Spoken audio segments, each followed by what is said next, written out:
नाज़रीन अस्सलाम वालेकुम, मैं Mariam Fatima TNT speed news में आप सभी का खैर मकदम करती हूँ। आइए नजर डालते हैं आज की अहम खबरों पर। ब्राज़ील की शुमाली मशरक़ रियासत परनाम्बो के दारहुकूमत रिसीफ में रिहायशी इमारत नदम होने से मरने वालों की तादाद 11 हो गई है, जबकि 3 अफराद अभी तक लापता हैं। हुक्काम ने इतवार की रोज़ ये इत्तला दी है।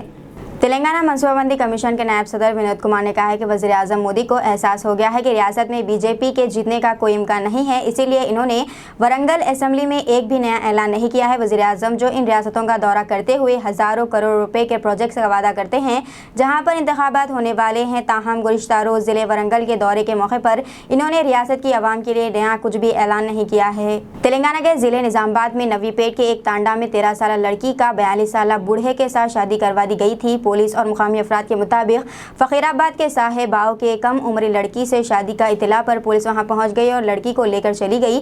मुकामी अफराद का झगड़ा शादी को रोकने के लिए आए ओहदेदारों के साथ हो गया। DCP और चैतन्य कुमार ने इस बात की शिकायत अपने मातहत मुलाजिमीन के साथ वहां पहुंचकर सूरत हाल का जायजा लिया। रेलवे गेट बंद होने के नतीजे में मरीज को अस्पताल पहुंचाने में हुई ताखिर के नतीजे में इसकी मौत वाक़ई हो गई। ये वाक़ा तेलंगाना के ज़िले जगत्याल में पेश आया है। ये शख्स अपनी बेटी के स्कूल गया था, जहां इसको दिल का दौरा पड़ गया। निज़ामाबाद में सरक़े की वारदात पेश आई है, जिसमें 3 मुलज़िमीन को गिरफ्तार कर लिया गया है। एक और मफरूर बताया गया है। 3,43,000 रुपए की अशिया जब्त की गई है। ACP करण कुमार ने की प्रेस कॉन्फ्रेंस। हैदराबाद के इलाके सिकंदराबाद में आतिशबाज़ी का एक और बड़ा हादसा पेश आया है। सिकंदराबाद रेलवे स्टेशन के करीब पालिका बाजार में धमाका, सेल्स कपड़ों की दुकान में आग लग गई। ये आग आसपास के दुकानों में तक फैल गई थी। आग लगने की वजह से वहां पर गहरा धुआं फैल गया और फायर ब्रिगेड अमला मौके पर पहुंच गया। Visakhapatnam city arm reserve inspector home guards B Swarnlata और 3 दीगर को विशाखापट्टनम में 2000 रुपए के नोट बदलने के तैयार रहने वाले बहरिया के रिटायर्ड मुलजिमीन से रकम बटोरने के मामले में गिरफ्तार किया गया है। सिटी पुलिस कमिश्नर विशाखापट्टनम त्रिकुमार ने ये बात बताई। तेलंगाना के खम्मम शहर में यूनिफॉर्म सिविल कोड के खिलाफ इंतजामी कमेटी मस्जिद वाहिदिया खम्मम की जानिब से ज़बरदस्त एहतजाजी रैली मुनक़िद की गई। रैली का आगाज़ मस्जिद वाहिदिया खम्मम से हुआ। रैली का अख्तिताम NST रोड खम्मम पर हुआ। रैली की क़यादत खम्मम के सीनियर CPI क़ायद व मुतमद इंसाफ कमेटी तेलंगाना अब्दुल सलाम की रैली में मरकज़ की जानिब से BJP हुकूमत के खिलाफ ज़बरदस्त नारे लगाए गए। इस मौके पर अब्दुल सलाम ने सहाफ़ियों से खिताब करते हुए कहा है कि मुल्क में बदअमनी फैलाने के लिए मरकज़ की फ़िरक़ा परस्त हुकूमत काले क़वानीन को नाफिज करने की अपनी नापाक कोशिशों में लगी हुई है।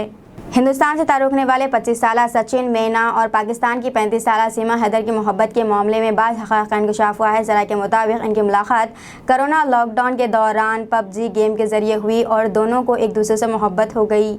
तेलंगाना असेंबली में मजलिस के फ्लोर लीडर जनाब अकबरुद्दीन ओवैसी ने 13 साल कबल चंद्रायन गुट्टे में इन पर हमला करने वालों को मुआफ़ कर देने का ऐलान किया है। अपने हल्क़ा इंतखाबात चंद्रायन गुट्टे के सलाला स्कूल की इमारत का इफ्तिताह करने के बाद एक भारी जलसे से जज्बाती खिताब करते हुए कहा है कि जनाब अकबर ओवैसी ने सलाला स्कूल के अखलाक, जज्बा और अज़म के अलावा एसार क़ुरबानी की निशानी है। दीजिए नाज़रीन, मरियम फातिमा को इजाज़त। मिलते हैं अगली स्पीड न्यूज़ में। तब तक के लिए हमारे चैनल को लाइक, शेयर और सब्सक्राइब करना ना भूलें। अल्लाह हाफ़िज़।